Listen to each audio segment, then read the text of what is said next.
Hey guys. All right, this is a story called Invisible Alligators by Hayes Roberts. Oop.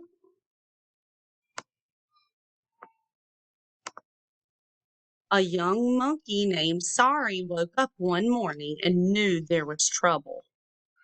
She hopped out of bed and found that the bridge of her favorite castle had been broken in the night.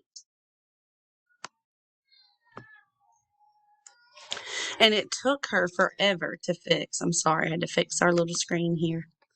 Then she found her stairs covered in toys. She tripped on one and had to pick them all up.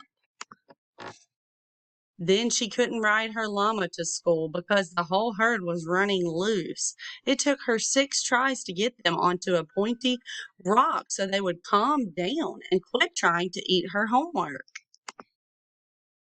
So she was so late that she missed almost all of her favorite class, Algebra 2, and her homework was covered in bites and hoof prints. She'd had enough. Tonight, Sorry would put a stop to this.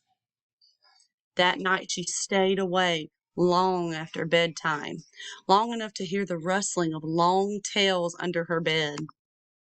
She flipped her bed over and found invisible alligators all over her room. "What's going on here?" she demanded.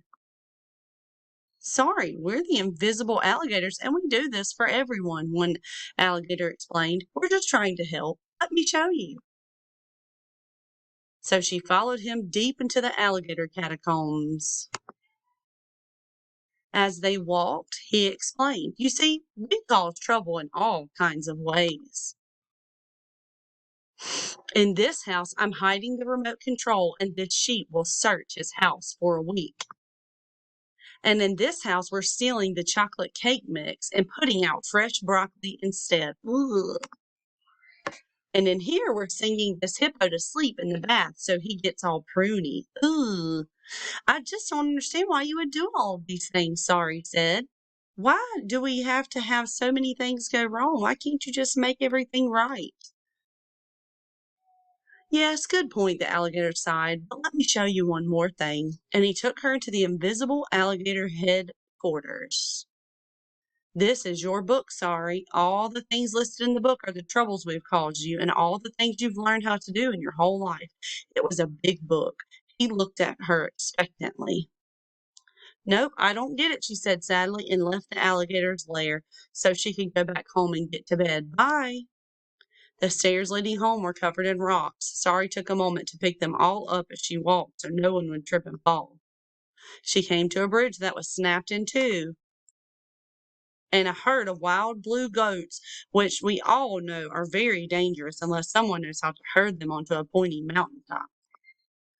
Sorry didn't even have to think. She knew exactly what to do. She fixed the bridge. She herded the goats, piled the rocks out of the way in a safe place, and was safely in bed in no time at all, fast asleep, dreaming about Algebra 2. How did she do it? If you're lucky, maybe the invisible alligators will visit you tonight and cause trouble for you. The end. Crazy, crazy. Bye, sweet friend.